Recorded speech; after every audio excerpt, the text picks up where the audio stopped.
আমরা শ্যামপুর সুগার মিলসের মাঠে ক্রিকেট খেলতে আসছি। ভাবলাম একটু শ্যামপুর সুগার মিলের ভিতরে পরিদর্শন করে যাই, কিন্তু দুঃখের বিষয় হচ্ছে মিল তো বন্ধ। মিল বন্ধ থাকার কারণে এইখানকার পরিবেশ এত খারাপ হয়েছে, মনে হয় এখানে কুকুর শিয়াল থাকে। তো বাংলাদেশ গভর্নমেন্টের কাছে আমাদের এলাকার মানুষজনের দাবি এই মিলটিকে যেন খুব দ্রুত চালু করা হয়। মিলে কতদিন থেকে চাকরি করেন? প্রায় 20 বছর থেকে। তো এখন তো মিল বন্ধ, এই মিলটি কি চালু হলে এলাকার মানুষজনের উপকার হবে? অনেক উপকার হবে। আপনি কি মনে করেন মিলটি চালু করা উচিত? হ্যাঁ, 100 বার। বিশেষ করে আমাদের এলাকার যারা কৃষক আছে ওদের মুখের দিকে তাকিয়ে অন্তত পক্ষে আমাদের এই মিলটি চালু করা উচিত।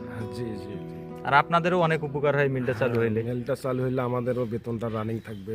হ্যাঁ, হ্যাঁ, আমরা তো এই 6 মাস থেকে বেতন পাই না। 6 মাস থেকে বেতন পান না। আচ্ছা আচ্ছা, একটা প্রশ্ন, এই মিলটা যখন চালু থাকতো মানে আজকে থেকে 3-4 বছর আগে, তখন কিন্তু এই জায়গাটা জাঁকজমক থাকতো, হ্যাঁ, একেবারে প্রচুর ফুল, মানুষ একেবারে থাকতো। ফুপার, কিন্তু এখন দেখা যাচ্ছে যে 800-900 লোক থাকতো। হুম।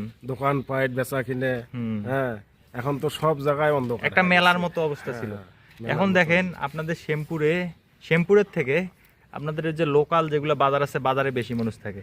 হ্যাঁ হ্যাঁ। এইখানে মনে হয় ব্যাংকিং কার্যক্রমগুলোও বন্ধ, না ব্যাংক তো আর মনে করে স্টেশনে চলে গেছে। স্টেশনে চলে গেছে।